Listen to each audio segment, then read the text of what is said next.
Okay, I'm going to get started.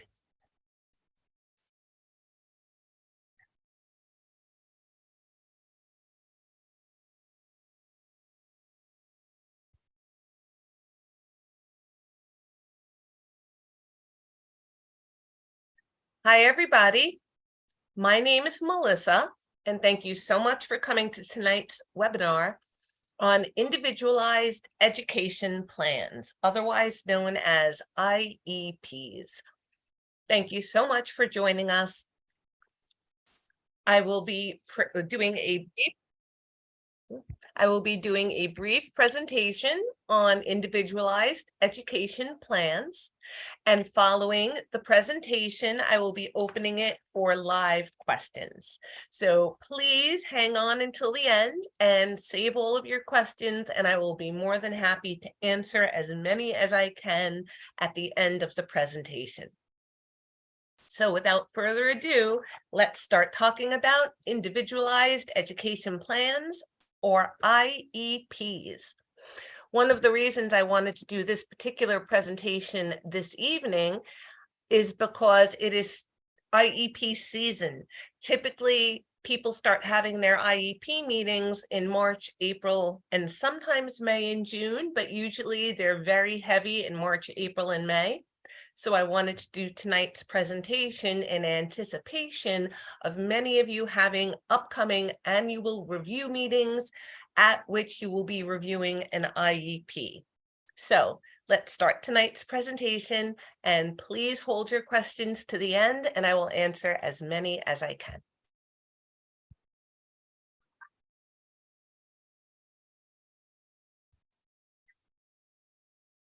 I remember when I got pregnant with my daughter, I felt so grateful and so blessed.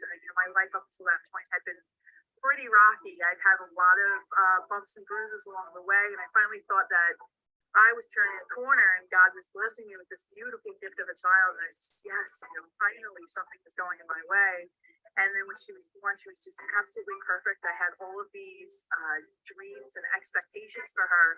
I thought of all the things that I thought she was going to do.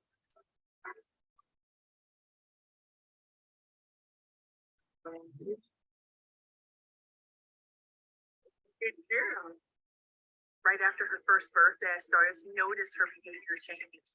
She went from, saying that.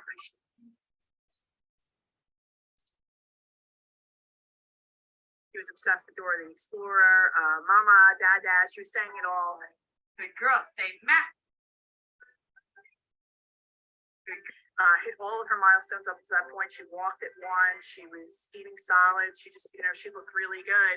And then I just remember her, it felt almost overnight or very quickly where her demeanor just changed. She went from this super happy baby to crying and tantruming, just frustrated all the time. And I remember saying to my mom one day during one of these tantrums, like, where did my happy baby go? But I didn't think anything past it. I think I was kind of not ready to fathom that something could be off, even though maybe the telltale signs were there.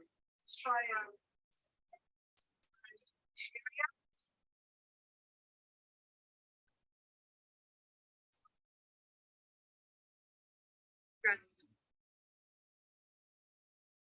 Honey, we gotta get dressed.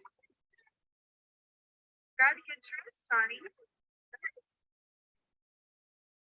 Come on, time to get dressed. She started to lose the words that she had gained. She wasn't saying mama anymore. She wasn't saying ma'am. She just seemed really disconnected from us. Instead of playing with her toys, she would take them, dump them all out of her toy box, and just start twisting them around her hands aimlessly with no intended purpose. Really kind of in denial about it. And then I remember one day we were in the middle of a store, and then all of a sudden out of nowhere, she just started screaming and yelling like somebody had slapped her. I don't even know what the problem was. And I was so mortified. I didn't even know what to do. I was so scared. I literally just left the half full cart in the store, picked her up, and just ran out of there. I never went to that store again. I just didn't even know what to think. And that was probably the first time it really kind of stung for me that maybe something is wrong. They died her. They didn't diagnose her right away. They said that she was too young for a diagnosis. I didn't even know what they meant when they said that. I was like, diagnosed with what? I just had no idea what they were talking about. And then they said, we'll come back in if you're not seeing progress. I said, okay, and a couple of months later, I'm watching these speech therapists play with her on the floor. I'm not seeing any progress. It felt like she was getting a little worse. And then we went for our 2-year-old wellness visit, and the doctor said that she was behind if she wasn't using 20 words with intent. And that was just, that was probably just a knife to my heart.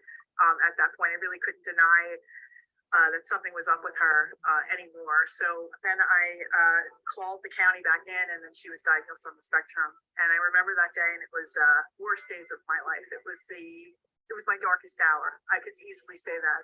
As a mother, as a woman, as just a human being, it was probably one of the hardest times I had ever gone through. And I remember just being I went from being so happy with God, so thankful, to being so pissed at doing this to her and wrecking this beautiful gift he had given me. And for a while there, I struggled. I struggled to figure out what this meant, or what we were going to do, or how this was going to define her. All those dreams I had for her future were just completely shattered. And I had no idea what was going to happen next. And I went from just hopeful to just complete blank when I thought about the future. One night I was thinking, I'm going to die one day, and who's going to care for her like her mother? And something about that thought just snapped me out of my depression and my anger and my fear, and said, listen, we got to get to work here. I promised that when she was born, I was going to be the best mother I could be to her. And that promise, it hasn't changed. In fact, it should mean more now than ever, not less. She needs me now more than ever. And I didn't know at the time what we were capable of, or what having those changes, that mindset shift for me was going to do. But I wanted to know that at the end of every night, I could look myself in the mirror with confidence and say, did you do everything you could, Michelle, to give her the best possible life? And if the answer was yes, then that was a good day. And I wanted the answer to be yes, 100%. And no matter where the cards fell, I know I could leave this earth saying I gave her everything I had, no regrets. And as I've navigated this world with her and walked away that day after having that thought, I really just grabbed the bull by the horns. I became her fiercest advocate. I'm not a special education master's degree teacher. I don't know I never had any formal training in ABA, but I knew that I was going to learn whatever I needed to learn to be really strong for her. And Juliana lost all of her language.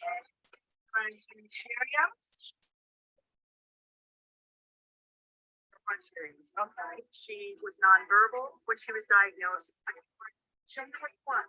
Okay. We taught her sign language.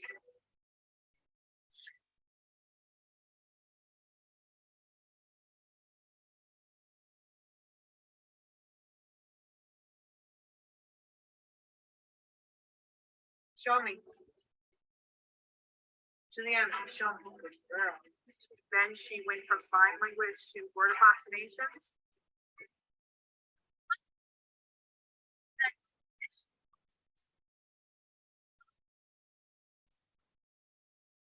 And she started to speak. Say, I hear me. The most restrictive preschool environment. She was in a 614, most restrictive preschool, special education preschool environment you could be.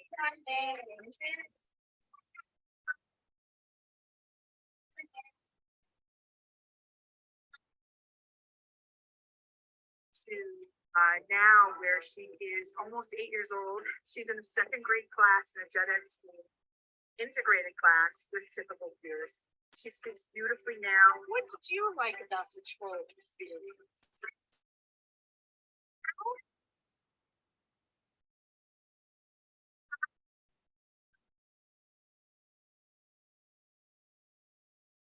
She has a personality.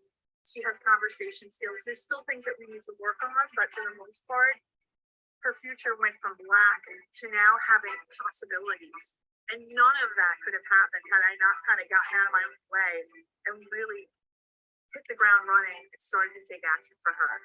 And I can't say that I can do that for every parent I coach, but what I can tell them is I will have them feeling like I did, looking myself in the mirror, you looking at yourself in the mirror and saying, I was everything I could be for her today. I have no regrets. And whatever happens, happens. It's really for us as parents to know we fulfilled the duty that we promised when we had these children. This is the best versions of ourselves to raise children. I've helped out hundreds of mothers, coach them one-on-one to do the same things I did, to help them to be strong, to help them to craft plans where we're seeing constant progress. This is what I want to do. I want to give you the chance that Juliana's had. I want to give you every opportunity to give your child that happens.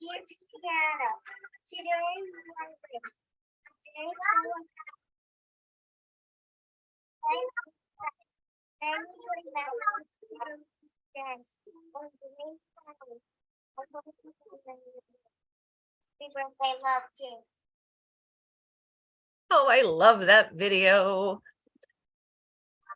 So let's talk a little bit about IEPs. So for any of you who have joined us since the video started, I just want to again introduce myself. My name is Melissa, and I will be running tonight's presentation. I will be doing a presentation on IEPs, and following that presentation, I will answer any questions that you guys may have. So please hold your questions till the end, and I will be more than happy to answer as many as I can. I also just want to start by apologizing. I am not well this evening. I have a bad cold. It's just a cold. So if my voice is raspy, or I'm sneezing or using a tissue or drinking a lot during the presentation, that would be why. So just FYI, if I am not my perkiest self, for those of you who have heard me in the past, that is why. So without further ado, let's begin. I wanted to start with this slide because the presentation tonight is all about individualized education plans, which basically takes your child's strengths and deficits and needs and puts together a plan on what they're going to teach your child for that school year, what supports your child is going to get so that they can teach them those skills, and everything that your child is going to need in order to achieve the skills that they want to teach them during that particular school year. It's all about individualizing services to meet your child's need. It is not a cookie cutter model where everyone gets the same. Well, is that fair? Some people might ask. Is it fair that some students get the individualization that they need or get special supports or services and some of the other students don't? This does come up at times, more often in inclusion classrooms where there are special ed students with IEPs along with general ed students who do not have an IEP in the same classroom with a general education teacher and a special education teacher. Now, the special ed IEP-based kids might have their own reinforcement systems or paraprofessionals or schedules or rewards or fidgets or other things that they need in order to get through their day and learn and be productive and effective. The other kids in the class may not have access to little fidget toys or reinforcement after they complete an assignment, or someone there to scribe for them when they just tell them what they want to write and somebody else writes for them. And they might say, well, is that fair that some kids get additional things and other kids don't? Because unfortunately, our education system has become a very cookie cutter model where everybody kind of gets the same thing unless you are in special education. So I like to bring up this slide here. For a fair selection, everybody has to take the same exam. Please climb that tree. So you can see, based on this picture, that just by the way these particular individuals were born, that task would be impossible for some and quite easy for others. It is not necessarily a fair test to give everyone the same exam if not everyone has the same abilities or skills going into that exam. No, it is not fair. So our education system, this is a quote I like to say by Albert Einstein: everybody is a genius, but if you judge a fish by its ability to climb a tree, it will live its whole life believing that it is stupid. So adjusting the parameters or the supports or the way somebody is tested is fair. Fair does not mean that everybody gets the same thing. Fair means everybody gets access to what they need. If you don't need the extra support, you don't get it. But if you do need it, yes, it's fair that you do get it. I also like to just take note of this as well. The difference between high functioning and low functioning is that high functioning means your deficits are ignored and low functioning means your assets are ignored. So just kind of keep that in the back of your mind. For higher functioning kids who might have more vocal verbal language, they might be able to speak, but they might not use their language functionally. They might have good cognitive skills, they might have appropriate language, but their behavior and their social skills might be off. They might have sensory processing issues, behavior management issues, impulse control issues, difficulty with abstract versus concrete language and concepts. So if you are considered to be high functioning and you are not following the rules, it's usually assumed that you're choosing not to follow the rules. And that's not the case. Just because you might be able to say what the rule is, what you should have done differently, what you will do differently next time, being able to apply the rule in the moment when you are both upset and invested in the outcome are two very, very different things. So just because a child might be more high functioning doesn't mean that they don't have their own deficits related to that disability that still requires remediation. So just because a child might be verbal or developing social skills doesn't mean that they may not still require modifications to their day based on their diagnosis and their individual needs. For low functioning kids, and again, low functioning usually means nonverbal, has difficulty learning concepts, needs a lot of structure and repetition, might need immediate reinforcement in order to perform different skills, etc. Those kids might have a variety of different skills and benefits under their belt that are often ignored. So just because a child might not be able to speak doesn't necessarily mean that they may not be able to learn to read or identify pictures or play a piano or join soccer or do other things. So again, it's important to look at each child in terms of both their strengths and their weaknesses and then develop a plan from there. So that was just my little asides before we really get started. The special education process under IDEA, which is the Individuals with Disabilities Education Act. This was only implemented in 1975. I was already in school at that time. So you can see how new this system really truly is and how far it's come in such a short time. So in the special education process, there are a variety of different steps that you need to go through. The step one, the first step, is that a child is identified as possibly needing special ed and related services. During this step, you would make a referral or a request for an evaluation. How does that happen? Well, a school professional might ask that a child be evaluated to see if he or she has a disability. Maybe they've had difficulty following the curriculum or attending, or they've had behavior issues that have not been remediated with typical general classroom management strategies. And the people at school might say, you know what, we need a referral to see if this child might need additional supports in order to be more successful at school. Parents might also contact the child's teacher or other school professional to ask that their child be evaluated. So either before they get to school, or because you're their parents and you know them so well, you know that they require some kind of referral, some kind of remediation, some kind of additional special help, and you request a referral so that they can be evaluated to see if they qualify for special ed services. Parental consent is needed before the child may be evaluated. So the school will have to let you know that they want to evaluate your child, and you will have to provide consent for that. Otherwise, the child cannot be evaluated. Special education means specially designed, individualized, or group instruction, or special services or programs to meet the unique needs of students with disabilities. Special education services and programs are provided at no cost to the parent. This is through the public education school system. Everybody has the right to a free, appropriate public education. Now, if you choose to go the private route, you might have to pay out of pocket. This is for free public school education.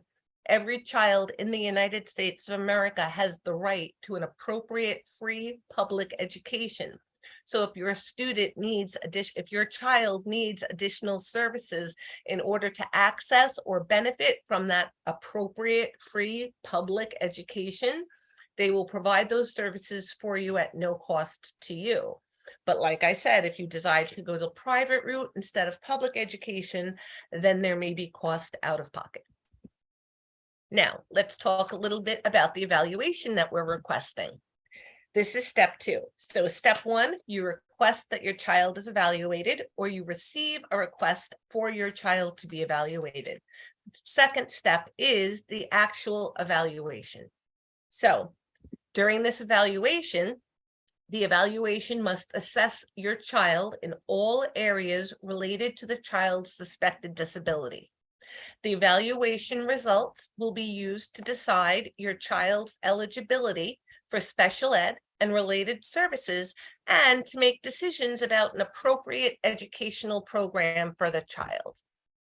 If, as parents, you disagree with the evaluation, you have the right to take your child for an independent educational evaluation, again at no charge to you. So if you've requested an evaluation and the school district evaluates your child, and they come back and say your child does not qualify for services, and you now say, I want my child to be evaluated by an independent educational evaluator because I still believe that my child requires some services, and I don't agree with the results of your evaluation. Maybe the evaluation was done by people at the school, and for whatever reason you believe that the school does not want to provide those services or have some vested interest in the outcome of the evaluation. So maybe you don't believe the results and you want to go elsewhere. There is a list of independent educational evaluators that you will be provided with that you can go to at no cost out of pocket.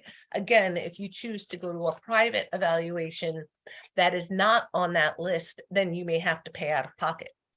Or if the school says they want to evaluate your child and you provide consent and they evaluate your child and they say your child needs special ed and you don't agree with that, you can also get an independent educational evaluation at no cost to you. Or if the school evaluates and says your child does not require special ed services, of course, you can get an independent educational evaluation at no cost to yourself to verify the results of the testing that they already conducted.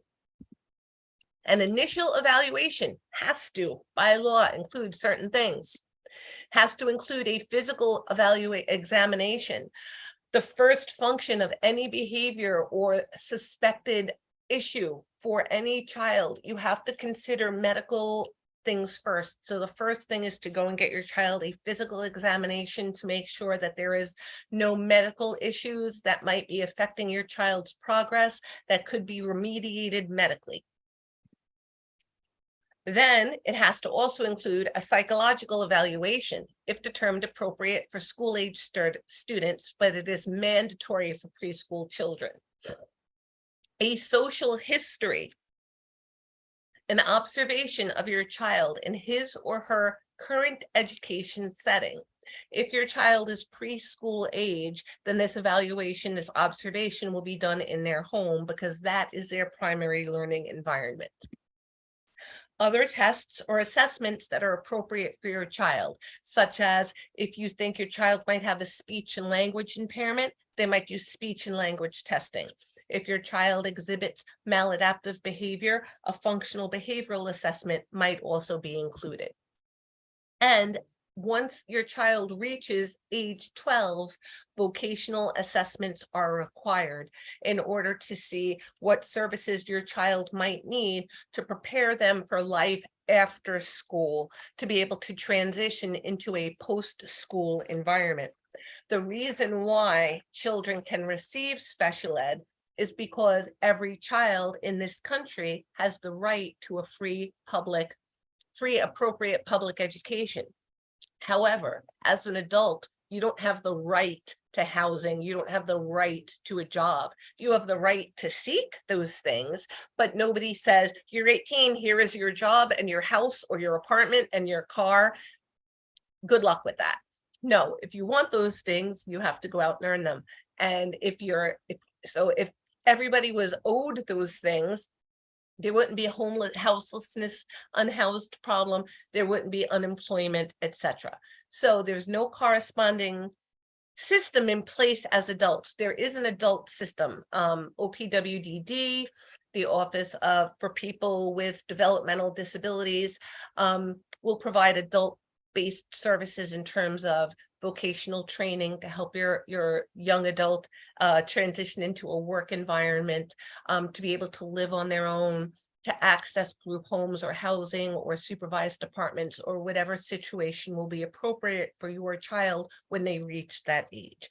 So they start assessing their vocational skills and needs at age 12 so they can start working on all those prerequisite skills that your child needs to learn in order to be able to access those services by the time they're 14, 15, 16 years old. Eligibility for services is step 3. So you've asked for a referral or your child's been referred for services. They've gotten an evaluation. Now the next step is determine if they're eligible for services. The multidisciplinary team and the parents look at the evaluation results. So I say multidisciplinary team because it's people from various disciplines who have all conducted their own evaluations. What that means in English is the speech person, the OT, the physical therapist, the behavior analyst, the psychologist who ran the psychological testing or IQ testing, etc. So it's different disciplines: psychology, speech, occupational therapy, physical therapy, ABA, special ed. Those are all considered different disciplines. So it's a multidisciplinary team. We all do our own evaluations. Now we all look at those evaluations together to kind of see how the evaluation results have come out. Together, the team decides if the child is a child with a disability as defined by IDEA, the Individual for Disabilities Education Act. Parents might ask for a hearing to challenge the eligibility decision. So if they say your child is eligible for special ed and you do not believe that your child should be getting special ed, or you do not want your child in special ed, you can now ask for a hearing to challenge that decision. Or if your child is deemed ineligible for special ed and you believe that they are eligible, you can challenge that eligibility decision in a hearing.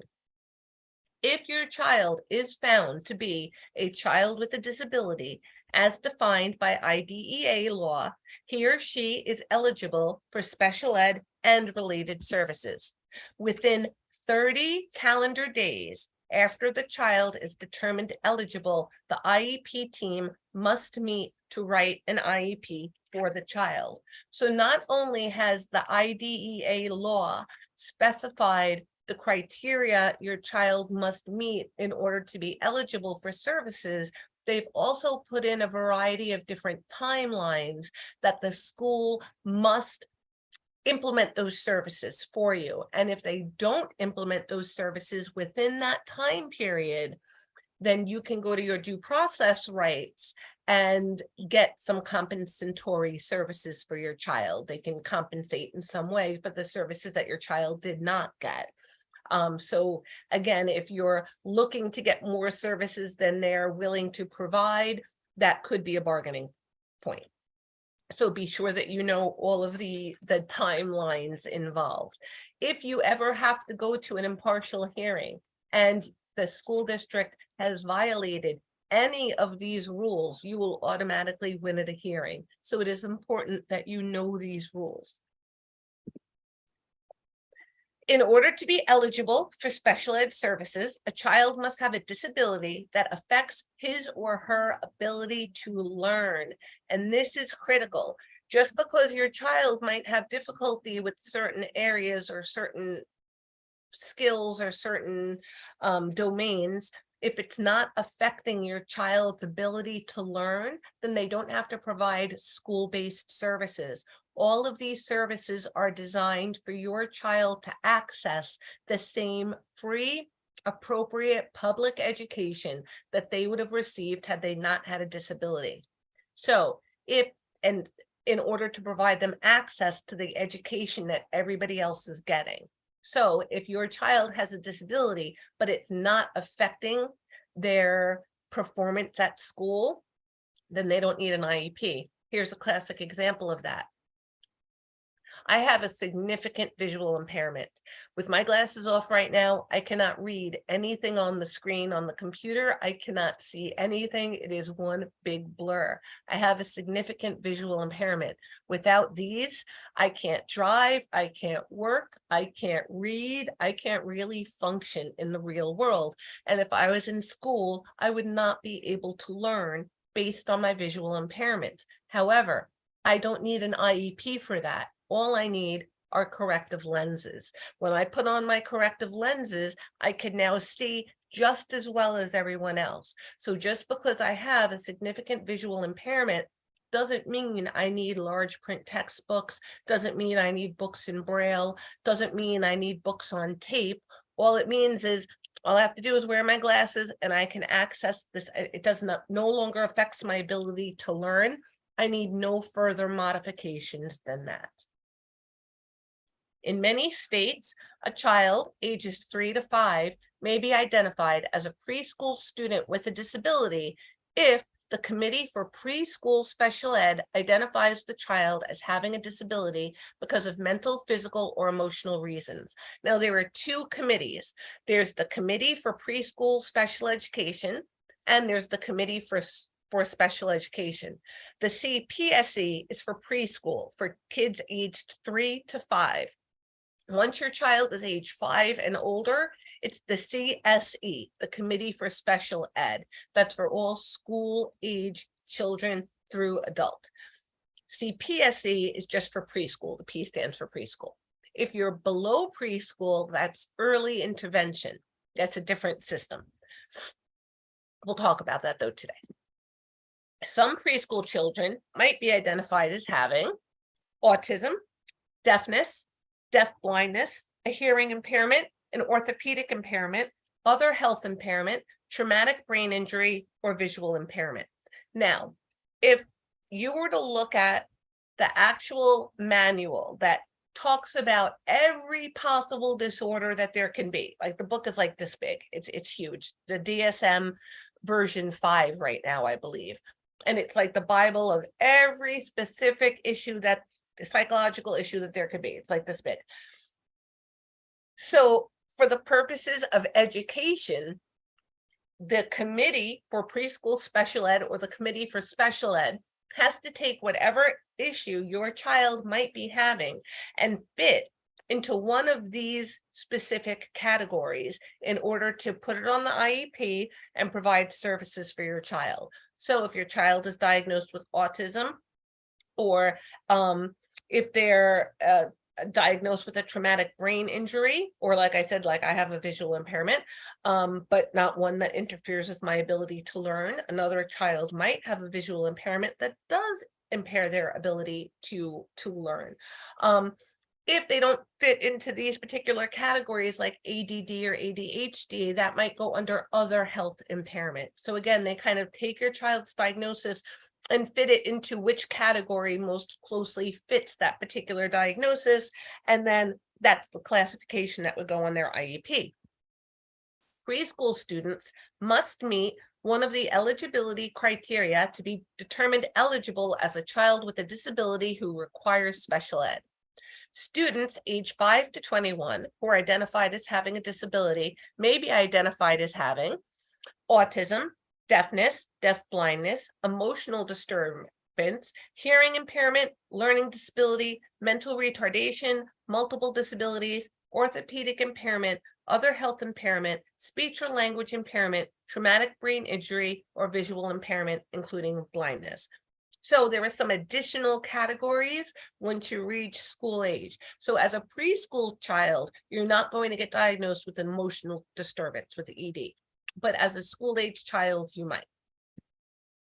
So let's talk a little bit about transitioning from early intervention. If your child is under 3 years of age and they're receiving services through early intervention through the Department of Health, not through your school district. Your school district is responsible to pay for preschool and school age services. Your early intervention services are paid by the county. So when you're transitioning from early intervention into preschool, it can be a dramatic shift because early intervention is basically provided in your home. It's because that's the environment where your child spends the majority of their time. And the hope is if they can educate you as the parents in the ways that your child needs adaptations in order to learn, and they receive that remediation in the home, and you learn how to also provide that remediation, that by the time your child reaches preschool or school age, that they may no longer need those services. That's the hope in early intervention. If your child reaches preschool and they still require intervention, they'll get intervention through the CPSC. Early intervention, they provide services 365 days a year. You can receive a variety of different services. There's a lot of support, but once you move into CPSC, it's now basically the school calendar. So there's a lot of shifts, a lot of changes. You may no longer receive, you might, but you might not receive the services in your home. They might be provided at a center-based program. So with your consent, a transition plan must be developed no later than 3 months before your child's 3rd birthday, because early intervention stops at age 3. That's when your child transitions into the preschool service. So no more than 3 months before your child turns 3, they have to have a transition plan developed. Every school district has a CPSC and a CSE committees that decide a child's special ed needs and services. The CPSC is responsible for children with disabilities aged 3 to 5. The CSE is responsible for children with disabilities ages 5 to 21, as I mentioned before. So now let's talk about step 4. The IEP meeting is scheduled. So your child's been referred for services, they've been evaluated, they've been determined eligible for special ed services. The next step is developing the individualized education plan. This is basically the roadmap of your child's next year of school. School staff must contact all of the participants, including the parents who will be attending this meeting. They must notify parents early enough to make sure they have an opportunity to attend. They must schedule the meeting at excuse me, at a time and place agreeable to the parents and the school.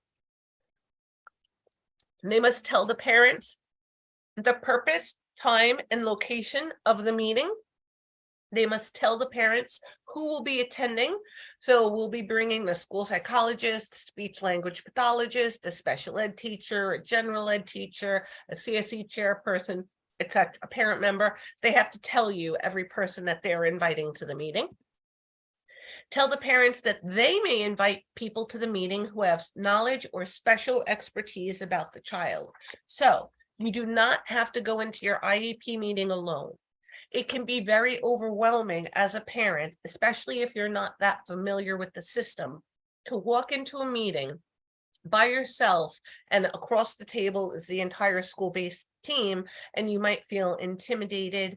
You might not ask the questions that you might have had in your mind because you might be just overwhelmed by being outnumbered in this situation. So you can bring anybody you want with you who has either the expertise in the field and or the knowledge of your child. So let's talk a little bit about writing and implementing the IEP. This is step 5. Now you've had step 4 is having the IEP meeting. Step 5 is writing the IEP. The IEP, the individualized education plan, the IEP team gathers to discuss the child's needs and to write the IEP. Before the school system may provide special ed and related services to the child for the first time, the parents must give consent. The child begins to receive services as soon as possible after the meeting, but must happen within 30 days. If the parents do not agree with the IEP and placement, they may discuss their concerns with other members of the IEP team and try to work out an agreement at that meeting. Now, let me tell you, you do not have to agree to anything at your IEP meeting. The IEP team will try to pressure you to complete the meeting that day. So if you are in an IEP meeting and they're saying, this is what we want to give to your child, this is the placement we want, this is the goals we want, and you don't agree with that, or you don't agree with part of it. So say I was just recently in a CSE meeting where the parent did not agree with the recommendation to reduce speech. They had 3 times a week speech and they wanted to reduce the child to 2 times a week speech. The parent did not agree with that. So she said, I want to table that part of the meeting and think about it and get back to you with a decision. And right away, the CSE chairperson jumped up and said, no, we're having the meeting today. We really need to make all of those decisions today. So I jumped in and said, well, I'm sure you're not suggesting that the parent agree to something that they may not be comfortable with, right? And oh, no, of course not. We would never expect the parent to sign something that they're not comfortable with. And suddenly the parents had 10 days to think about it before we would have to schedule another meeting. Had I not been at the meeting and had I not told the parent in advance that they could table the meeting, that they don't have to agree to everything, you can come back for an IEP meeting part 2. You can agree to some parts of the IEP and think about others, and then come back and give them your decision about that later on. If the parents did not know that, again, they might be pressured into making those decisions in the moment, with the school saying, well, if it doesn't work out, we can change it.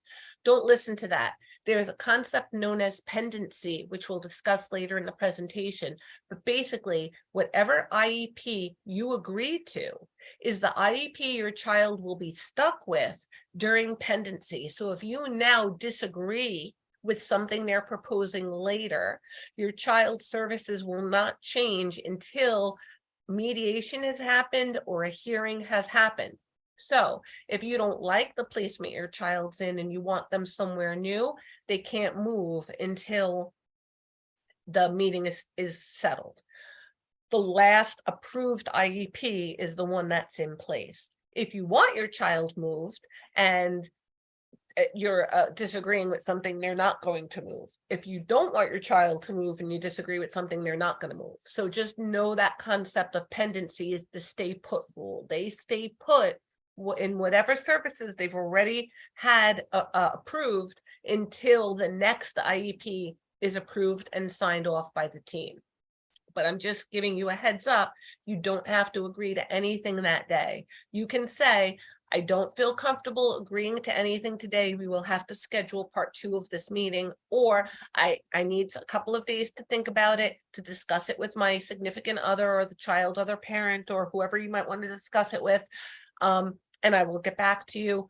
Don't let them pressure you. You can take your time. Do not agree to anything you do not really agree with. It is harder to change it than they may make it seem that it is. If you still disagree, so if you don't agree with the IEP or the placement, and you try to work out the agreement at the meeting, but you're just not able to. You're not able to come up with a compromise, and you still disagree, as parents, you have the right to ask for mediation. Parents may file a complaint with the state education agency and may request a due process hearing, at which time mediation must be available. So if they're suggesting something you don't agree with, you can say, I want to invoke my due process rights. At that time, they will say, we will make mediation available to you. They have to do that. Mediation means an impartial third party will come in and will try to help you negotiate a compromise. If you're still not able to negotiate a compromise, you can then go to an impartial hearing, where an impartial hearing officer will listen to everything, will read all of the reports, will listen to what the parents and their people have to say, will listen to the school and what their people have to say, and then the impartial hearing officer will make a decision. If the parents do not agree with the impartial hearing officer, you can go to the next level of due process and the next level after that. So the next level after an impartial hearing is the Commission for Special Education, or the Commission for the Handicapped, if they haven't changed that name. It used to be the COH. After that level, it goes to district court, then state court, then the Supreme Court. And after that, your only other recourse is to move to another district or find private school. But you have the right to go through that entire due process all the way down the line. So let's talk about a little bit about your IEP team members who will be helping to make these decisions along with you. By law, certain individuals have to be involved in writing a child IEP. The CSE chairperson, who is the individual who is representing the school system.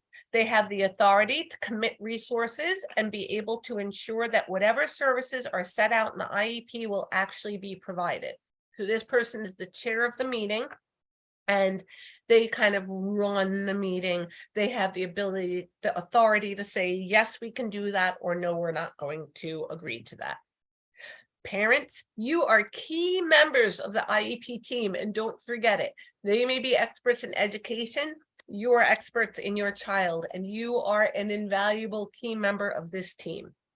Don't forget, throughout their school career, their teachers will change. Their school psychologists may change. Their speech people may change. Their occupational therapists may change. Their paras may change, but you will always be their parents. You will always be their advocate. You are the one stable piece in this whole equation. So it's important that you understand all of these pieces, because you're the one who's kind of holding it all together.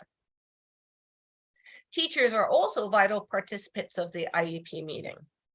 At least one of the child's regular education teachers must be on the IEP team if the child is or may be participating in regular education environment. If your child will be attending only a self-contained class, then a regular education teacher does not have to be present at the meeting. But if your child will be participating in non-special education, in general education, then a regular education teacher has to be present. Now, an IEP team member can fulfill more than one role if they're qualified and designated as such. So as an example, the school psychologist could also be the CSE chairperson.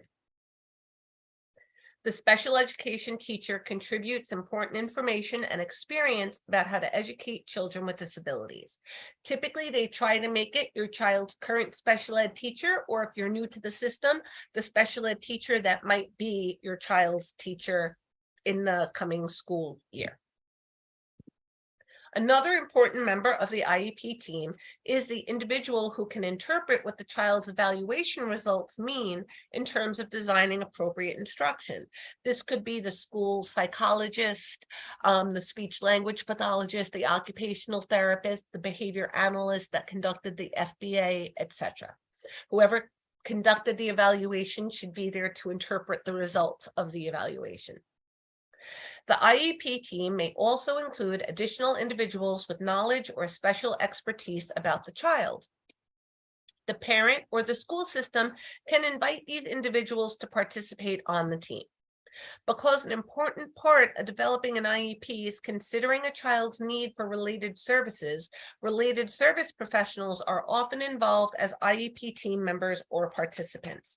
And what they mean by related service providers, speech language pathologists, occupational therapists, physical therapists, behavior analysts.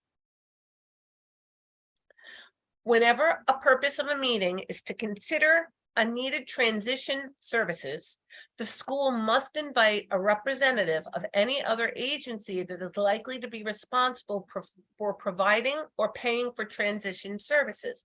So once your child is transitioning from school to an adult setting, or they're now going to access a job coach in a vocational setting as a 16-year-old, then they have to invite someone from the vocational setting or the vocational training agency to participate in the meeting.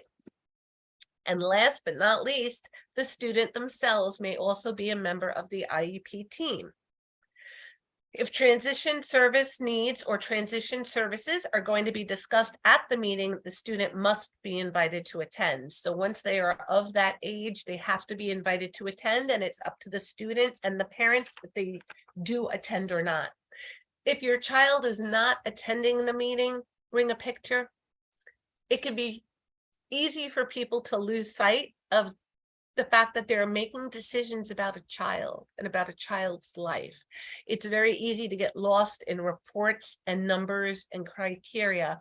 But when you either bring your child and show the team, the person that they're talking about, it contextualizes things beyond the paper. It's a lot easier to see the needs your child might have in person as opposed to how they read on paper. And it humanizes the whole situation. So I've had many parents that have just brought videos or pictures of their child for the IEP team to just keep in mind who they're talking about, or they've brought their child with them to the meeting so everybody can see exactly who they're talking about.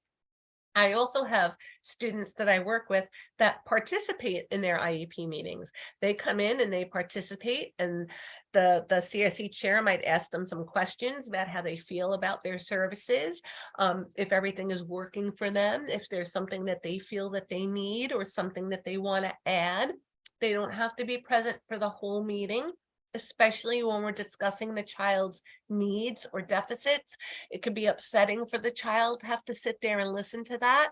So you can ask the child, if you'd like, you don't have to participate in the rest of the meeting. You're free to go now if you'd like, and we'll finish up. And more times than not, the person will agree to that.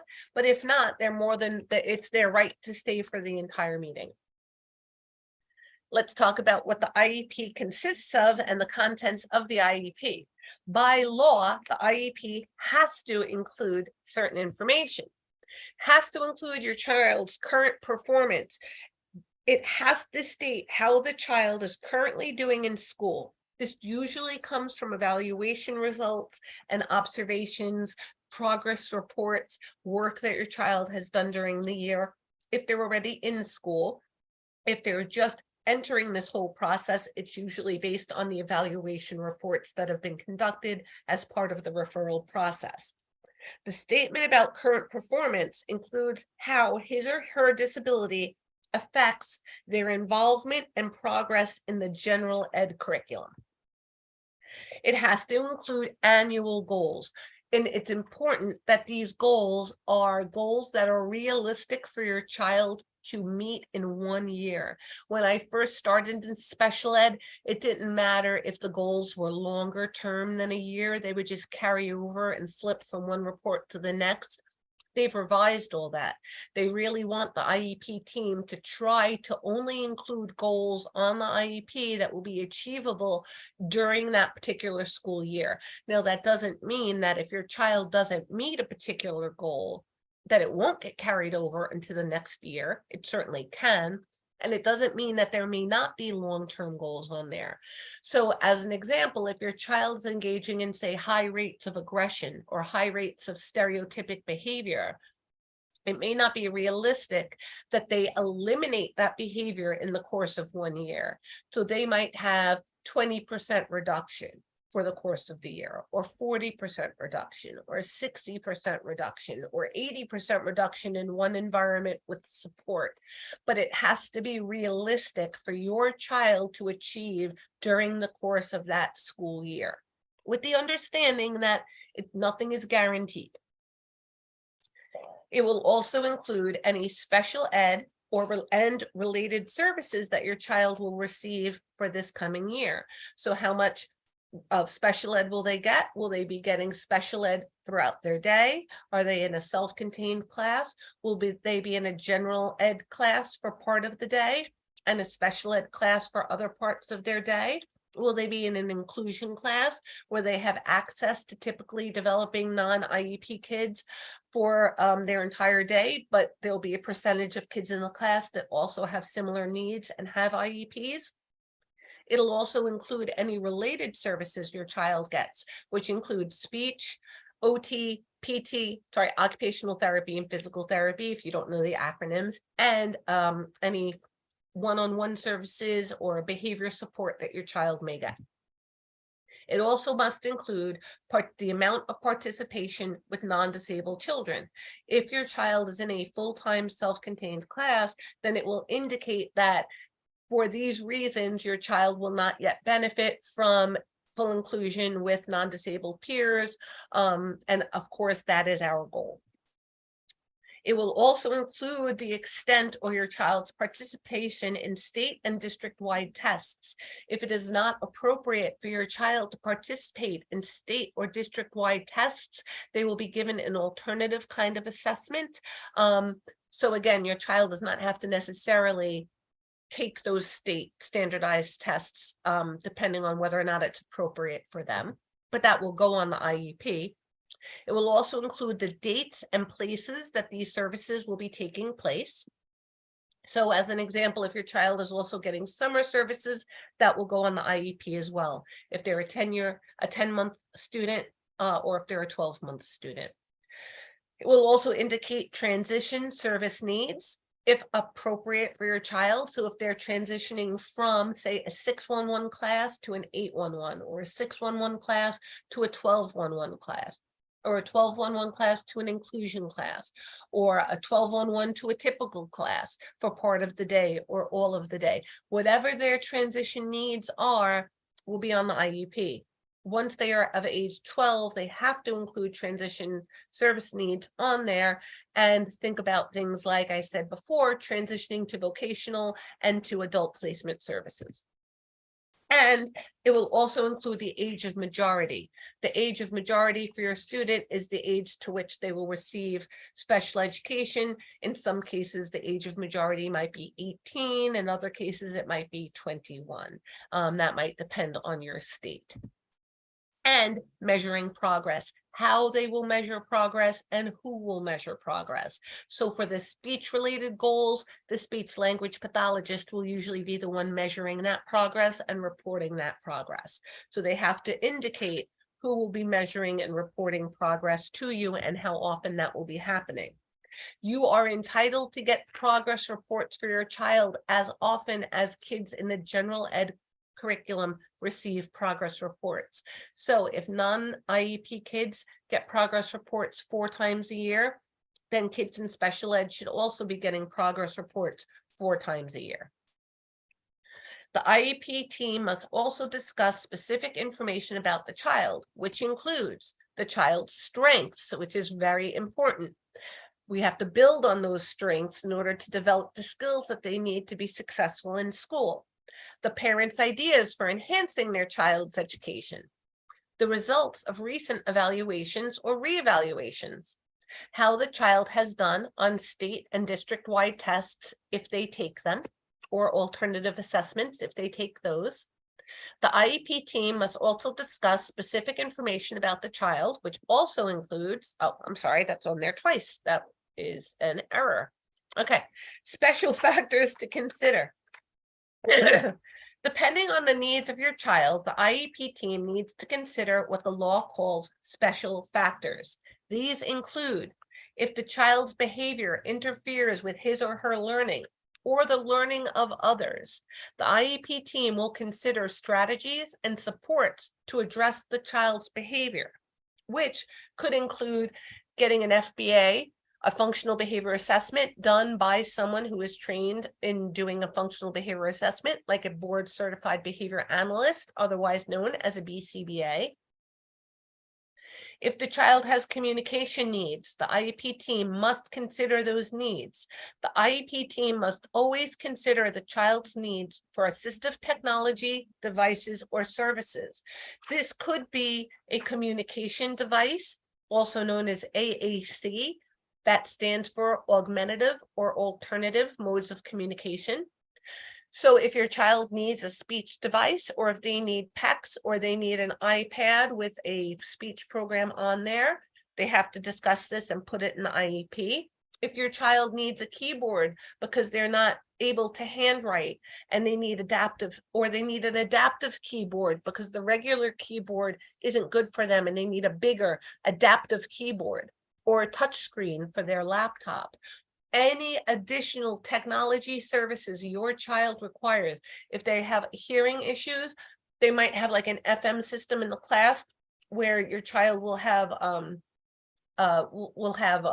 like headphones that the teacher has a microphone, and that way it'll be easier for your child to hear. So any assistive technology that your child might require has to go on the IEP, and it goes in this section of special factors to consider.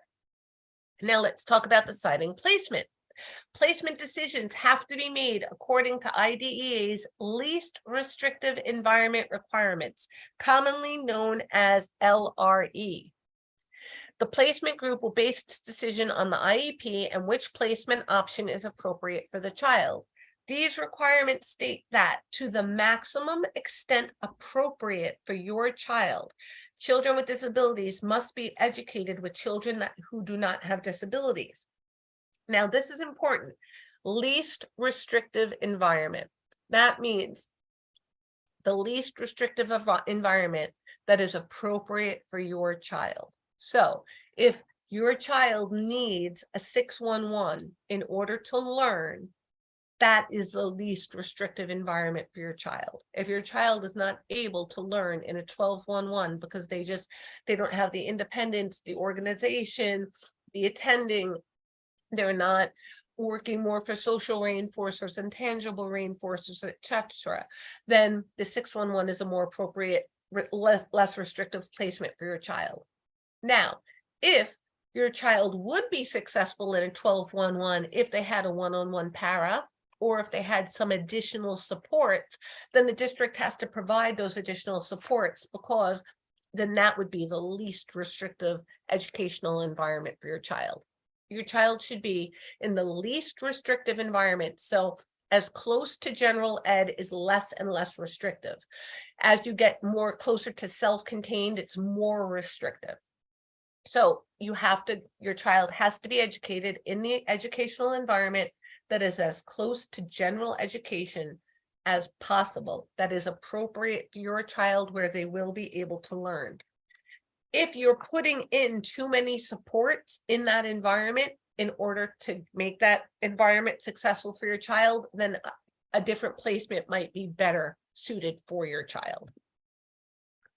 The law clearly states also that special classes, separate schools, or other removal of children with disabilities from regular educational environment may occur only if the nature or severity of the child's disability is such that education in regular classes with the use of supplementary aids and services cannot be achieved satisfactorily.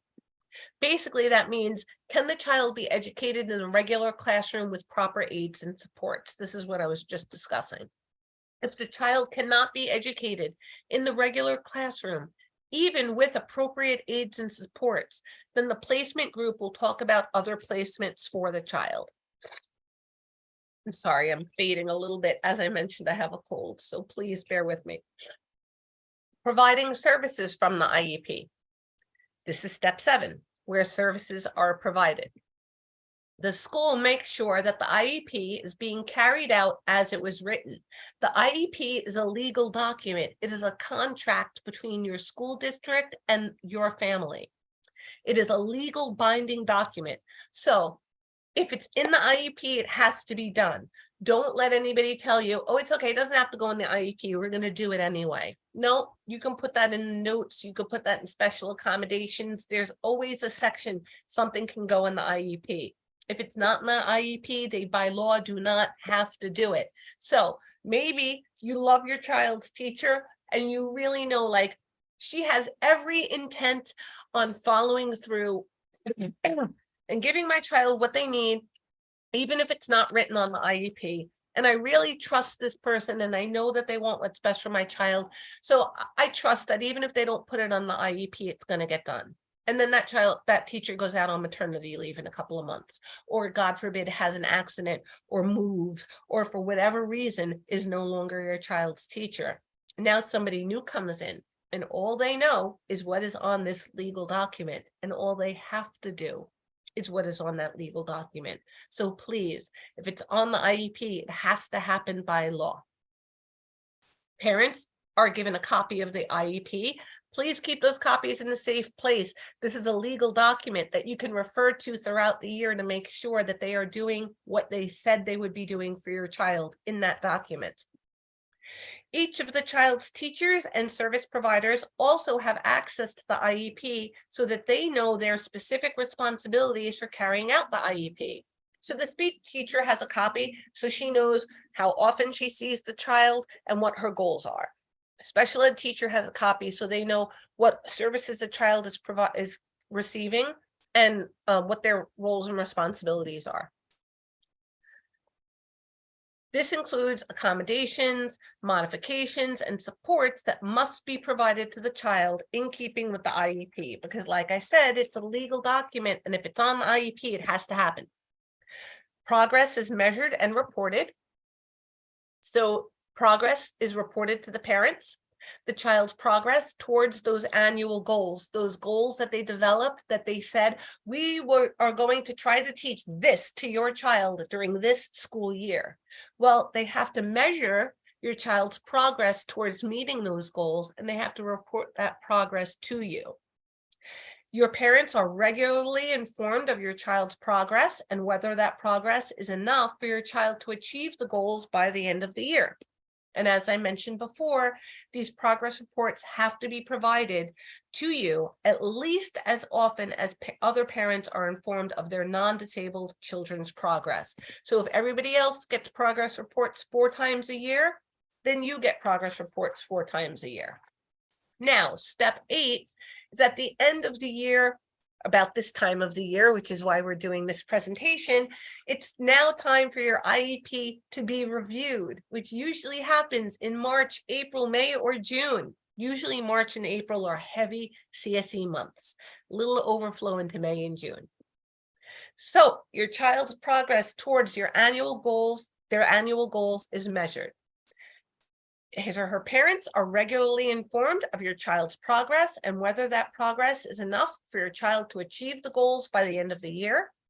These progress reports, as I mentioned, you get them as often as non-disabled parents get them. If you do not agree with the IEP or placement that's recommended at this annual review, you can discuss your concerns with other members of the IEP team and again, try and work out an agreement. There are several options. You can ask for additional testing, an independent evaluation, asking for mediation, or a due process hearing. And you might also file a complaint with the state education agency. The state takes those things extremely seriously, and the school district will be informed and has to respond to each and every complaint that's filed with the SEA.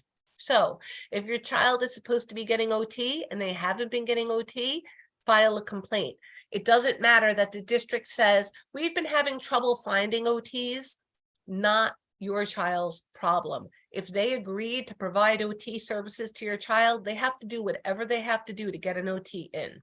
And if that means they have to make a larger ad They have to make their ad larger. They have to put their ad in more places. They have to offer better money. They have to contract out. Whatever they have to do, otherwise they are in violation of the IEP, and you and your child will get compensated for that with additional services. Or you submit a complaint to the state education agency, and you will be surprised how quickly they're suddenly able to find those services they were not able to provide all along. Now, every 3 years, there's a triennial review. Triennial, tri meaning 3, ennial meaning years. Every 3 years, your child will be reevaluated. That's step 9.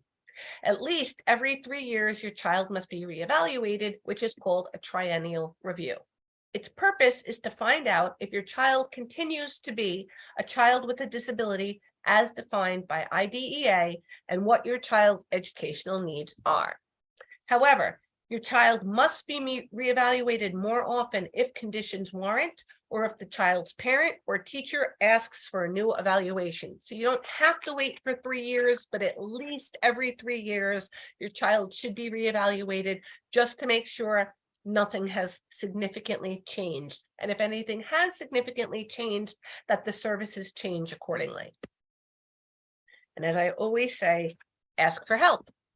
The IEP is the cornerstone of your child's special education. Writing and implementing an effective IEP involves many people with many different steps and collaborative decision-making. It could be very overwhelming when preparing your child's IEP meeting or annual review. If you need assistance preparing for the meeting, or you need assistance with advocacy during the meeting, reach out to your local BCBA. I have attended thousands of meetings in the last 30 years, I can say honestly, and each one is different, but you need to bring somebody who's familiar so that you're not there by yourself. So let's talk a little bit about us, CFOC, Champions for Our Children's Master Class. Let's talk a little bit about why you're here and what you want for your child long-term. You want to hear your child be able to speak. You want to hear your child's voice. You want a child who can use the bathroom, who's not in diapers. You want a child that doesn't tantrum or get aggressive with yourself or with others. You want to have a deeper relationship with your child and share so that they can share their thoughts and dreams with you. You want your child to be able to go to any school, extracurricular activities, camps, without their autism diagnosis making it impossible. You want to drop and go at a birthday party or a sleepover. You want to be able to enjoy a family vacation. You want to enjoy holidays, parties with families and friends without having to hover or explain away your child's behaviors. And you want to know that when you're gone, your child can be independent. You want your child to have a strong connection with their siblings, family, and peers. Now, what you want for yourself, and it's okay to think about what you want for yourself too. You want an unbreakable connection with your child. You want peace with the diagnosis. You don't want to believe that autism is a death sentence, because it's not. You want to feel it in your bones that you didn't fail your child. You want to know that you left no stone unturned. You want to know that you gave your children, that your children will remember their childhood and say, Mommy and Daddy gave me an amazing childhood. You live every day knowing that if you died tomorrow, you gave 110% with no regrets. You want to know that you're raising happy, healthy, self-regulating children that grow to be healthy and happy adults. So here are some examples. My Ian is officially potty trained. 2 magical things happen. He watches video of people opening and eating candy on YouTube. So he got a huge 1-pound peanut butter cup for Christmas, and it was the perfect reward for potty training. He gets a piece of the cup every time he poops on the potty. We implement token board system, and his reward was a hotel night stay with a swimming pool. Bingo, he literally went to the bathroom and took a poop on the toilet. His teacher is just speechless because she has never seen such a quick turnaround. I can't tell you how much joy, unspeakable joy I have in my heart right now for all of us. A veil of depression I didn't know has lifted, and I can see and feel more clearly now. These are messages and texts we've gotten from the people that we work with that have joined our masterclass. This program we put in place is so much fun and affordable than any of the treatments I have paid for. Straight from the clients' mouths. So what we offer, 3-month group coaching program with guaranteed results. What you get when you join, lifetime access to my self-study vault of courses you can do on your own time, and you get lifetime access. You can go back and review over and over again whenever you want. It includes things about potty training, communication, stopping problem behaviors, social skills, picky eater protocol, mindset training, stopping eloping, building out every month. This collection of programs is what makes my program the Harvard of autism, truly. What else you get when you join? You get lifetime access to the self-study vault, as we mentioned. You get 3 to 4 weekly live group coaching calls where you learn from experts. You learn from Michelle, the autism mom and life coach, and you'll come on the call to craft out a personalized plan for your baby.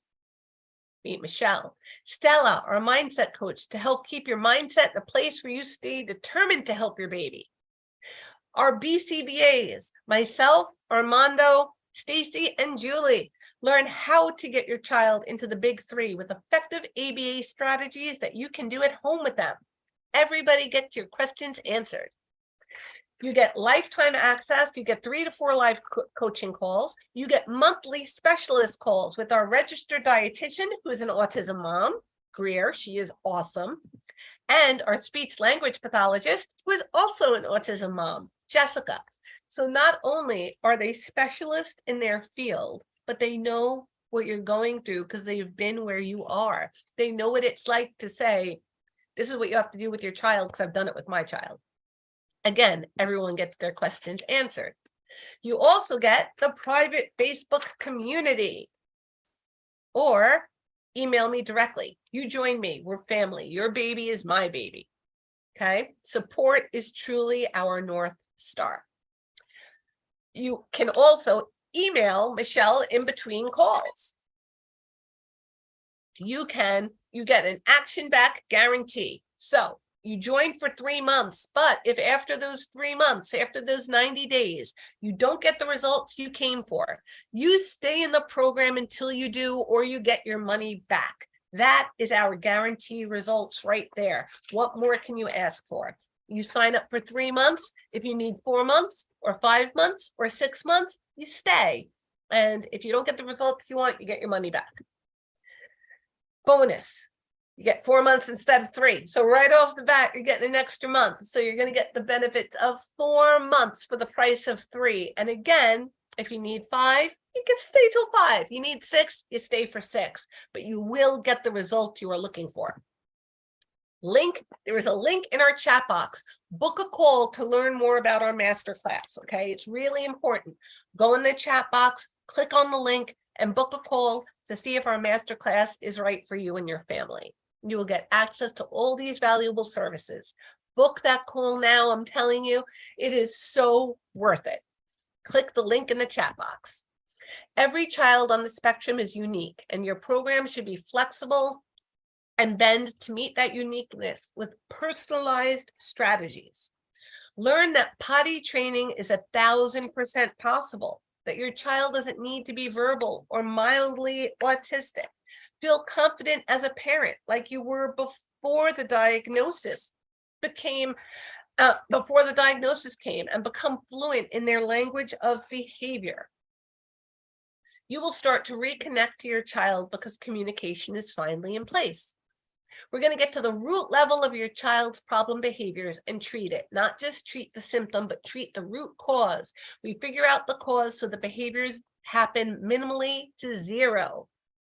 We're going to teach you how to live your life again, how to go to your IEP meeting, a holiday party, how to plan a vacation, how to be a family. When life happens, we will get you back on track. If a regression happens, we'll tell you how to handle it. We're going to learn from trial and error rather than quitting on our kids. The only true failure is quitting. We're going to teach you how to build that champion mindset so you no longer have to worry about autism every minute of every day, and you'll get your independence back too. Now, if you're thinking, I don't know if this is a good time, time for children on the spectrum is currency. We can't afford to waste a minute of not being strategic in how we are spending it to up-level our kids. There will never be a perfect time. We can help you create the time and use the time you already have more effectively. If you don't have time now, it takes even longer to get these skills for your baby on your own. If we could value time as much as we do money, it truly is the ultimate expense we can't afford to waste. I want you to think about, if you could find 1 hour, how you would do it. And when you find that hour, how could using it to work with me weekly give you more of that time back? Knowing what this is costing you and your family, can you spare another second of not getting this done now? If you're thinking, can I afford to spend money on this, or this is expensive? It's also more valuable than anything you can buy, because you get years back. Peace, knowing the future for your child has possibilities. What is it costing you not to get your baby to the big 3 now? The cost of diapers and wipes can be over $2,000 a year. Cost of time to change them, more than 135 hours annually, 4 weeks of your life. Cost of not being able to move on and teach other important life skills, which is invaluable. Cost to you mentally and emotionally that this rite of passage from baby to child never happened.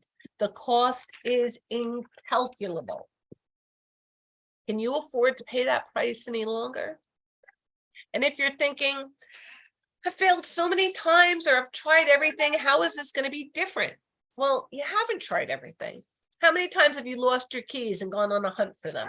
Isn't it funny how you always find them in the last place you look? Because you can hunt and look everywhere, then they appear. It's always in that last place, because that's when you've tried everything. Right now, you're in the second to last place. My program is the last place. It's where you'll find the key to unlocking an amazing future for your child. We work with you until you and your baby win. We do not quit. This time will be different. Make it different. And if you're thinking, I need to think about it. Well, it doesn't take time to make a decision. It takes information. We think that the longer we wait, the more information we'll have. We're going to feel better about making a decision. But in fact, the opposite happens. The longer you wait, the more you'll feel less confident, more uncertain, and more doubtful. The reason some decisions feel solid or certain is because our brain gives us that feeling when we make a decision from the past, which is giving you the results you have now. Sitting in, I need to think about it, keeps you stuck. Not taking action to help your baby now. Time equals currency. And it's the reason why you should join my program, because we coach you through the stuckness. Indecision is keeping you second guessing and losing precious time that you could be making progress. And the reason you have the results you have now with your child. All of these thoughts are way more expensive than working with us. If you want new results, you have to make new and different decisions. A word on unicorn syndrome. Juliana is different than my child. My child has severe autism. This works for other kids, but not for mine. My child is broken. I'm broken. There's nothing out there that will change the trajectory for my child. Well, this is a self-preservation state. If I stay here and never put myself out there to have these hopes and dreams for my baby, and it doesn't happen, well, then I can't be hurt. Subconsciously, I can't risk trying and failing. I just won't survive it. Sitting in, I don't know, or asking these shitty questions with no real answers keeps you stuck and not taking action to help your baby now. Indecision is keeping you second guessing and losing precious time that can be making progress. Nothing comes from an I don't know or questions you can't answer. Just decide. Decide you're not ready and won't do the work, or decide you're nervous, but you're willing to go for it. Give yourself the gift of a decision. Honor yourself and your child right now. If fears and worries are dominating your day and night, then join us. If there's something in you that identifies with what I've taught you today and it makes sense, Take the leap of faith and join us. Saying yes will have you and your baby moving forward today. Click the link, book a call. Click the link in the chat box to book that call and see what happens from there. Listen, any typical child without a disability has to learn one day of school, one day for every day that they go to school. But if your child is behind and they need to catch up, then for every day of school, they have to learn more than one day's worth of education to catch up and to make up that gap. It's unfortunate, but that means we have to expect even more from our kids than we're expecting from kids that do not have disabilities. And that takes a lot of work, a lot of knowledge, a lot of help. That's what we're here for. We've been doing this for a long time. We can help you. So I guess I wanted to start asking you, what were your biggest struggles prior to joining the program? You know, I was going around and looking for organizations. I was looking for help. So I started looking up online, and I'm like, I really need somebody who's been through. There's no access to any kind of services over here in Ireland. Googling stuff and trying to find something. I joined because I have a 3-year-old autistic son, so I knew I had to do something that I didn't know what to do. Everything seemed to be waitlisted or just not available. To break it down to him, I had to have somebody break it down to me. And that really got me worried. It got my husband worried and thinking, okay, we need to speak to a PD. I think my biggest struggle was understanding their potential. I actually didn't know, like I was kind of relying on just the speech therapist. I came in just feeling very helpless, very confused. What can I do now that I haven't already done? You know, what would be the harm? What can I lose? Before participating, we weren't making as much progress. It was slow progress. I believe that I found you on Instagram. She is very turned off by a lot of doctors and therapists and things. I went back and forth and I'm like, okay, she's going to start ABA therapy on this day, and I told them that was my #1 goal. As everyone would be, I was a little skeptical because of how many times I have tried with Alexander. On one end, I'm hearing, okay, she's, artistic and, you qualify for a lot of services. And when I go and try to inquire about, we can't service her. All right, so now, I guess, where are you now? You and your child, now that you've joined the program. They're doing really, really well. Doing really, really well. I think their ABA program here is wonderful. We got very lucky with that. One word here or there, what it was that he wanted, but not necessarily saying I want it would be apple or this or that. And that has totally blossomed. And now following like what the BCBA said, which is starting really small. Okay, so where I am now is where I kind of know that I'm in charge. The changes in him in less than 2 months, I think I've been like 6 weeks, are miraculous. The behaviors are decreased. The stimming has decreased. The listening to directions has increased. The language has increased. I just, set those goals for myself and cross them off and once I did that for me, turn my focus 100% and then I was able to get the work done. You helped me formulate the confidence in myself to realize I'm ready to really go for it. I would not have gotten through it. It went so much better than I ever could have imagined. I started listening to tips for Michelle. He's doing so much better. More eye contact for sure. We're working on talking, on saying some words. Yeah, it went really well. Like the tips you guys gave me. It doesn't seem like this big impossible thing. I just been given something so precious. He's more verbal, right direction, and I'm so happy to be part of this program. We never in a million years thought that it would happen this early. He's making a lot more sounds. He's now at that point where he's no longer frustrated since you and all of the teachers have given me all of the ideas and the strategies. We all want our children to succeed, and it's just been wonderful.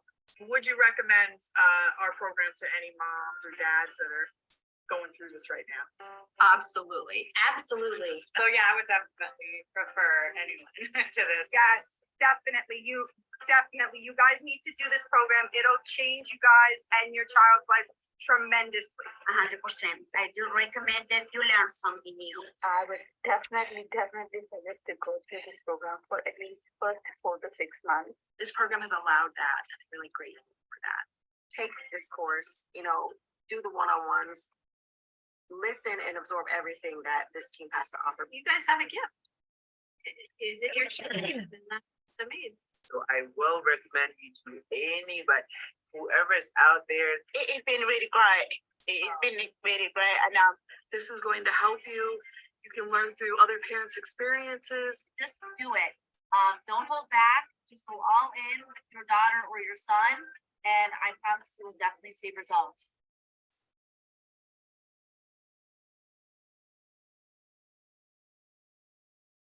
Yay.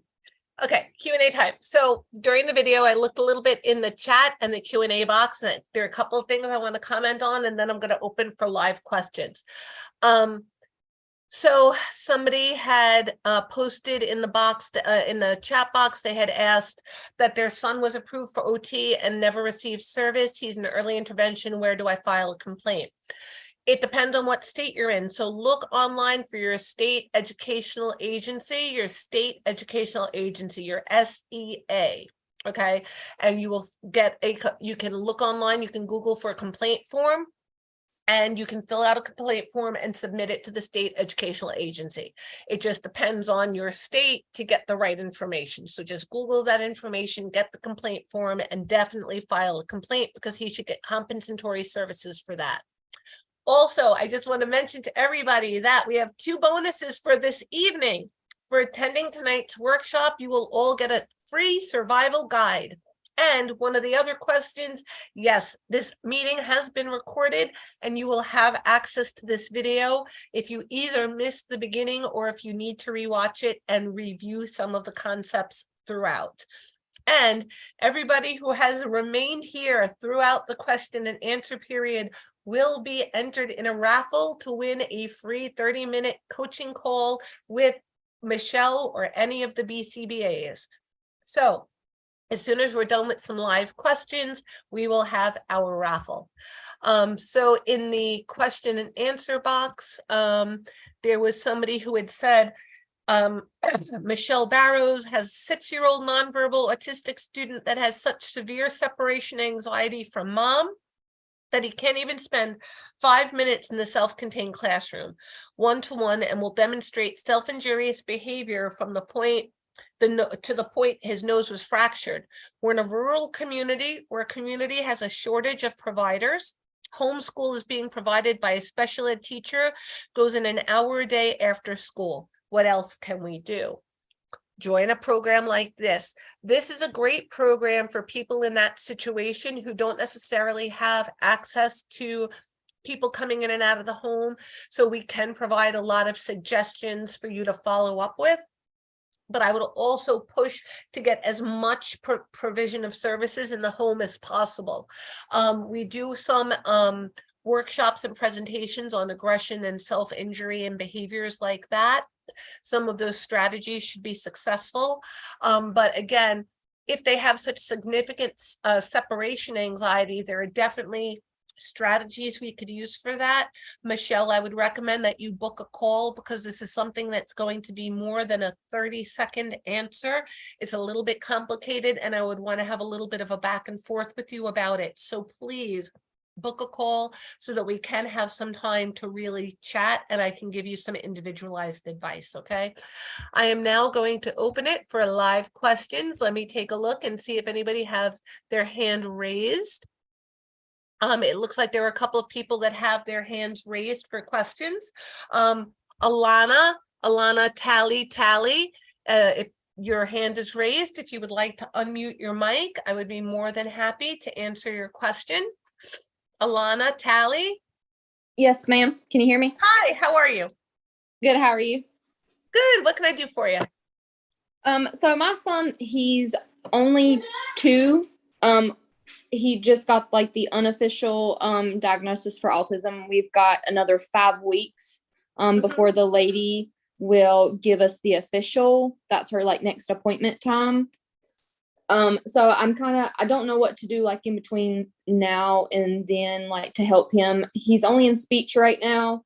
I've got into his general practitioner trying to get, I guess, occupational and ABA therapy, but I don't know what else to do for him to help him. He's nonverbal. The first thing I would do is I would get in touch with the person at your county, because the county is responsible for early intervention. And I would ask them to provide you with the list of providers that are approved that you don't have to pay for. And then they'll give you that list, and then just go through them and call them and explain, listen, somebody else won't give me an appointment for 6 weeks. My child's nonverbal and needs help now. And see if you can get anybody to get in sooner. Write a letter of complaint to the county stating that it is unacceptable that nobody can see your child for 6 weeks, that 6 weeks of time lost, and that he needs services, or he needs an evaluation. He needs somebody more quickly than that. Unfortunately, the squeaky wheel sometimes gets the grease, and I bet if you call them every day and bug them and write letters and things like that, they might just happen to find somebody with an opening. Well, it took us 9 months to get this one, and he's on a wait list for another place for 18 months just to get evaluated for autism. Yeah, that's ridiculous and unacceptable. So I would write a letter, also go online and get that the complaint form to the state education agency. Fill out a complaint form and specify how long it has taken you to get your child evaluated, how much time was lost during that process, and how much more wait time you have now. And they will take it very seriously, and they will do the best they can to get you help. Okay. And please let me know how it went. Come back. Okay. All right. I will. I appreciate it. Thank you. My pleasure. Let's see, Dee, you have your hand raised. Dee, if you would like to unmute your mic, I would be more than happy to answer any questions that you might have. Dee, are you still there? Looking for Dee. If you're still available, I'll give it another couple of seconds before I move on to the next raised hand. Hello, Dee. I know some people watch this and kind of walk back and forth, or they might get distracted by some other things. Hello. You are. Hey, I'm so sorry. Yes, I got all the keys in the living room. I was waiting for you. It's all good. What can I do for you? Hi. Yes, my son. So I just want to make sure I'm in the right step. My son is 3 years old. He'll be 4 in April. He was diagnosed with autism of April of last year. And I just had the assessment for the school, and my next meeting is April 4th. Okay. So that next meeting, that's not going to be where we actually set up the IEP. Is it just going to determine his eligibility? It probably is going to be the IEP meeting. It's probably going to be the annual review meeting. They'll if he is eligible for services, they could do everything at once. They could tell you he's eligible for services. Let's meet and have the IEP meeting. So if he's not eligible for services, then they'll tell you he's not eligible for services, and there's really no reason to meet. Okay. Yeah. Okay. So bring somebody with you who knows your child.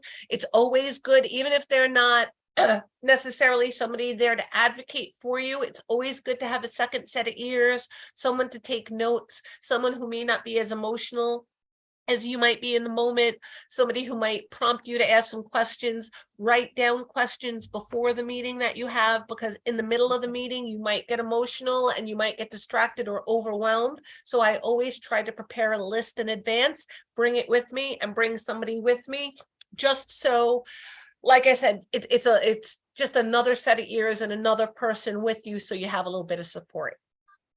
Okay, got it. Thank you so much. Good luck. Please let me know how it goes. I will. Yes, ma'am.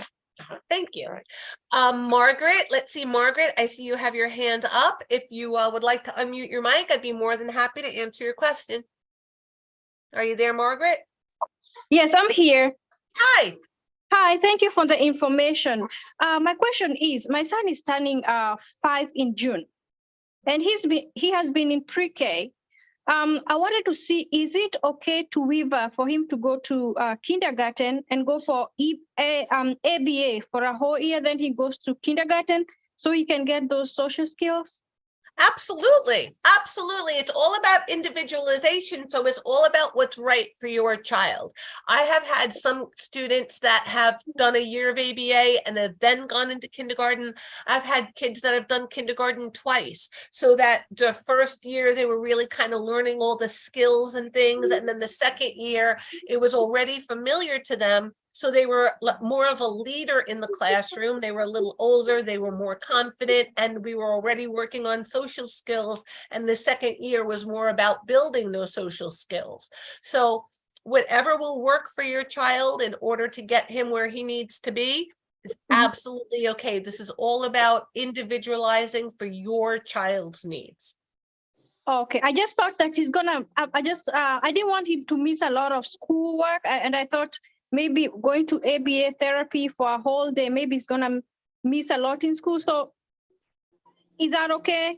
I mean, it's not necessarily. So if he learns all of the skills in ABA, when he gets into school, he won't have to focus so much on learning the academics and doing the social and doing the communication and managing behavior.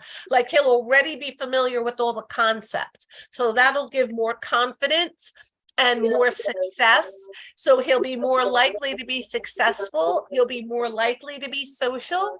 And during ABA, you don't only have to work on academics, you can practice social skills and things like that, so that when he's in the situation, it'll all be more familiar to him. So I think that you're definitely on the right path.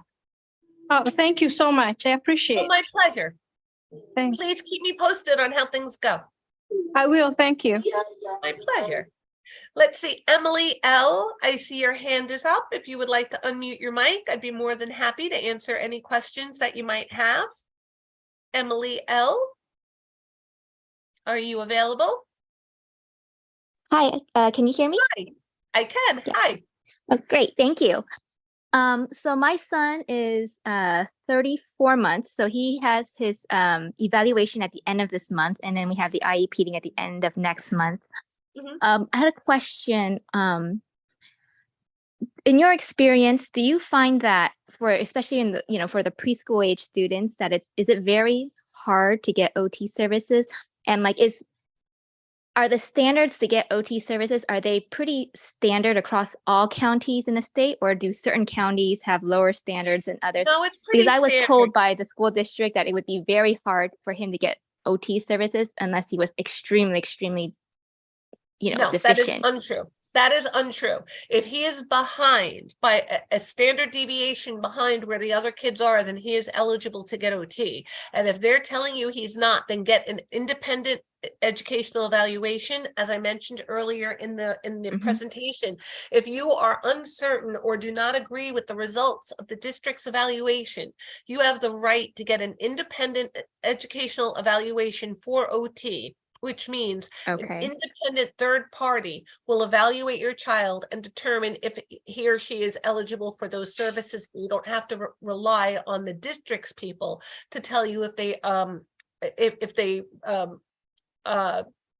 meet the criteria for eligibility for those services. It should not be that hard to get OT.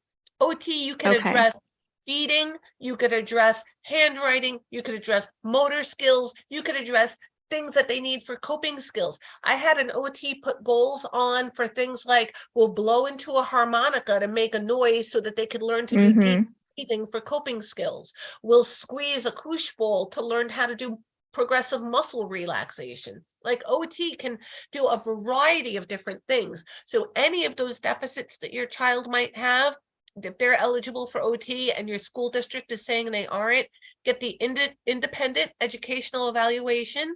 And if you need to, go to mediation or fill out a complaint form with your SEA, and they will get on it, and guaranteed you'll get what you're looking for. And this then stems into probably into another question, because sometimes, as parents, we don't know like what type of services to ask for because we don't know what's available. And you have to then kind of trust the school district to say, this is what's going to be offered. You either take it or leave it. Like, are there resources for the parents to know, like, how much more can we ask for? How much more can we push for? Like, should we hire a lawyer? Are there like parent advocates? Parent advocates out there. There are parent advocates out there, and you could do a search for parent advocates in your area. You can also talk to people that are in the field, like BCBAs, like myself. We've been to thousands, hundreds and thousands of meetings, depending on how long you've been in the field. And we also know what your rights are, because you're right. The school districts don't always tell you everything that you're eligible for. They don't have to tell you what you're eligible for, but if you know what you're eligible for and you ask for it, they're not allowed to railroad you. So if you know your rights and you ask for them, they have to give them, but they don't have to offer and tell you what you're eligible for. They feel like, well, if you know, then you know. And if you don't, well, it's not on us to have to tell you. And the reason is, if they don't use that money for that part of their budget, they can use it for, I know. It all comes down to dollars and cents. So an advocate, they also have books, Wright, WRIGHTS, Rights Law, LAW, has a whole series of books on special ed as it relates to parents. So there are some good books out there on that. Presentations like this are really good to get more information. So unfortunately, you might have to look into it. You could also look at the law itself, IDEA, and there are some books that will kind of translate it for you, so that you'll know exactly what you're eligible for. Or like I said, speak to a parent advocate, or a program like this where we have part of the Children Champions for Our Children, where we have that support, the educational programs I was talking about before that you get lifetime access to. One of them is called Advocate Like a Boss, and we teach you all about your rights and your child's rights and what they're eligible for and how to advocate for those things. So there are pieces of information out there, but you kind of have to search for it. Okay, thank you. And one last question. This then, this relates to now the program.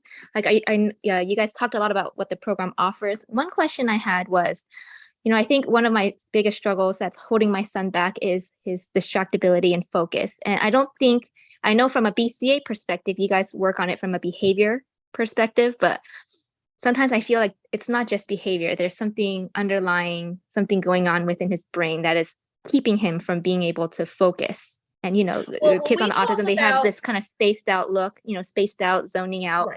Like, does your program address that? Yeah. So just because we say we address things from the behavioral perspective doesn't mean that we're not taking things like that into account.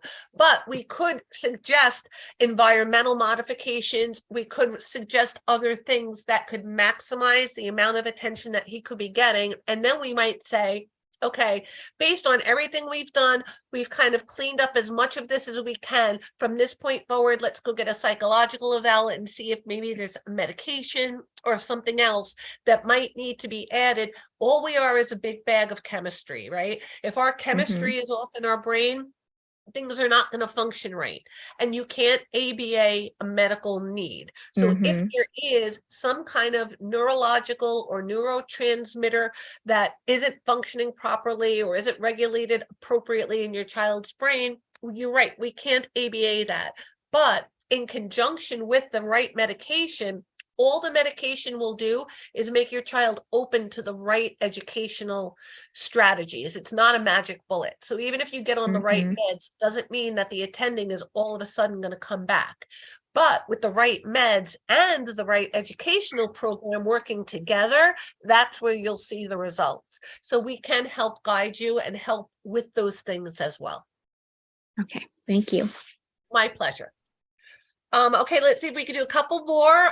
Teresa Partington, I see your hand is up. If you are available, I would be more than happy to answer your question. Hello. Hi. What can I do for you?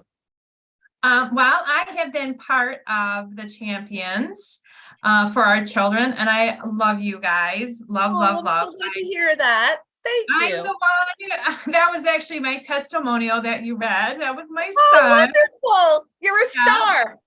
He is 10 years old. So most of the babies on here are half his age. So and he probably was potty trained going number one since about 6, 7 years old. But I was struggling big time for him to poop in the potty. And it just took, I needed a new perspective. I needed someone who'd been down the road. And once we got certain things in place, he literally just went and did it, and it just blew my mind away. So Well, I'm so glad to hear that. yes, he's nonverbal, and that's what we're tackling next is communication, and we're going to get the words to come out. And in fact, just a little piece of advice I have learned, he's very cognitive. I've put him in charge of his learning and progress. I asked him, I said, what do you want to learn next? Do you want to learn how to get your words out? And I gave him 2 choices on my hands. Do you want to get the words out, or do you want to learn how to play better? And he said words. I said, okay, that's what we're going to do. I love that. That is wonderful. And he does it. He's so aggressive at getting the words out, and it blows my mind. You guys really, the mindset is, I've done ABA. I've spent probably $50,000 on my child to date. And this has been the best money I have ever invested in my. So glad to hear that. All the money I spent was on him, not on me. I wasn't getting trained at all. So this has been amazing, and it's been so glad. And I have hope in my life for him and me now. Oh, that makes my whole day. Oh, well, you guys made my whole life. I mean, I'm serious. I was one of those very go-getters, and we're gonna get this, and I'll never stop. But I was slowing down. I was getting worn out. It's hard by yourself. It'll wear you down. I told God, I prayed again. I said, you got to send me something. And I'm not even on Facebook that much. And there she was doing her potty thing. And it was probably the 6th time I finally booked a call. And I'm so glad. Yay. I'm so glad. I love Stella. She's been a game changer in my life. She's amazing. Not just in this, my work, everything. She just really tackles my blind spots in my. Oh, I'm so glad. Trouble thinking. So I just want to put a little, I signed up for this, but I just want to put a very positive testimony, because thank you guys are the real deal. Means so much for other people to hear from somebody who's been through it. So thank you so much. Yeah. And it's you gotta put trousers on, right? You gotta go to work. But what I learned is I started having fun, and I didn't see it as work. I decided this is how my son and I are gonna love each other. And it changed everything, because it wasn't him with a disability. It's just like if I work with my kid to improve their soccer skills or work on their homework, I'm just going to work on some very basic life skills still. But you know what? We're going to conquer it, and we're going to move on. And eventually I am going to work on those higher skills that the rest of my kids, we're just starting at a different level, and that's okay. Absolutely. Okay. I love that outlook. I love it. I had to accept that it was okay, because it is okay. So anyways, yes. But my question is, what is the definition of learning with the IDEA? Because I actually signed up to be the special education PAC representative for his elementary school. So they're starting to get to know me. Yeah. So I have a little bit of pull now, because they love me being their rep, right? And they don't want me to walk away. So there's another tip. Get involved in your school however you can, because that's a great tip. That's a great tip. Way more influence, and they kind of treat your kid just a little bit nicer. Not that they treat the other kids bad, but he does. No, but I know what you mean. I know what you're saying. Yes, that's a great tip. So he doesn't have real good fine or gross motor skills. And so therefore he doesn't tend to play the organized sports, which is very social, right? When everyone's in gym and playing kickball or soccer, he just doesn't know what to do. And I have tried over and over and over to get PT for him, because he loves it. Plus he needs it, but they keep saying it doesn't get in the way with his quote learning, but then they usually say Right. So academic. that's one of the issues with school-based services. So in order for the school to provide services, this just came up with one of my other clients as well. In order for the school to provide school-based services, it has to interfere with his learning at school. So for them to provide him PT at school, he has to have difficulty navigating the building, bumping into things or people, tripping over things. Like he has to not being able to walk up the stairs appropriately. So he has to have difficulty navigating the school environment. If he's able to navigate the school environment, but you need him to work on things like looking in front of him when he's running and not behind him or things like that, then they expect you to remediate that outside of school privately on your own. So it has to be related to a school deficit in order for the school to pay for it. Anything above and beyond that is for you to remediate on your own, because they're really only responsible for things that impede his learning at school. But what about learning in PE though, like physical education? If he can't do those things, well, he could, but he needs help. He needs repetitive. He needs help. Well, is he an adaptive PE? Huh? Is he an adaptive PE? Nope. That's one thing you can ask for. Ask for adaptive PE. That is something that they can offer your child. And again, if you don't know to ask for it, you wouldn't know to ask for it. Ask for adaptive PE. It's special ed PE, basically, where they will break everything down into, so it's almost like getting PT at school, but it's in physical ed, in physical education. So ask for the adaptive PE. It's a smaller group. It's more one-on-one. They provide more prompting and physical guidance until he can benefit from regular PE, and then they can move him back.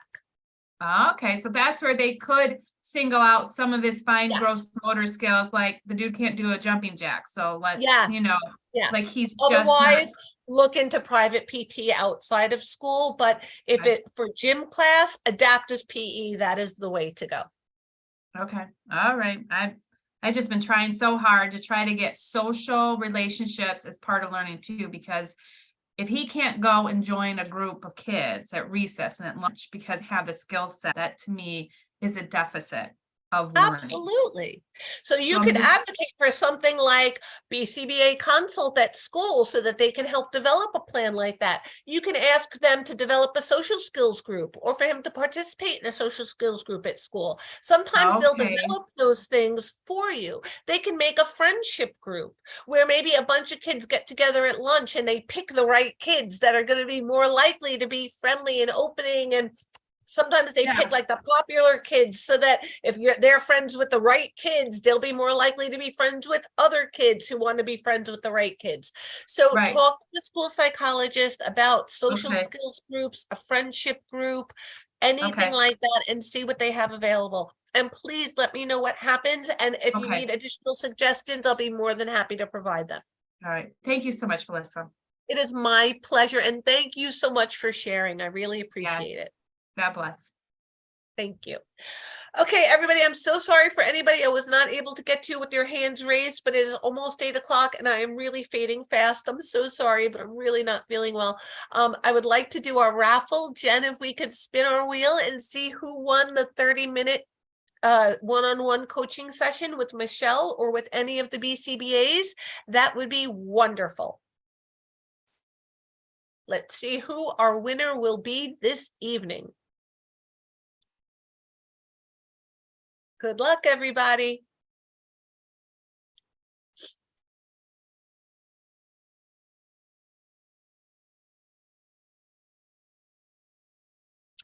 Nargis Sultana, congratulations. You are the winner of a 30-minute one-on-one coaching session with Michelle or any of the BCBAs.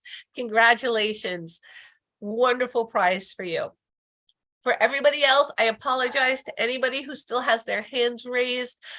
Please feel free to come back to any other workshops and presentations and bring your questions, book a call, post your question in the Facebook group, and I will be more than happy to answer them. I will be doing another workshop on April 20th on behavior momentum and using behavior momentum to help build compliance and get your child to do skills.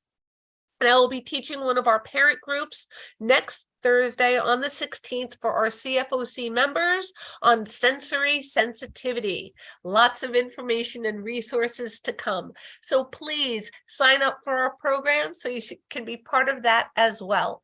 Otherwise, I look forward to seeing you at our next workshop. Thank you so much for your attention tonight, everybody. Have a wonderful evening. Good night.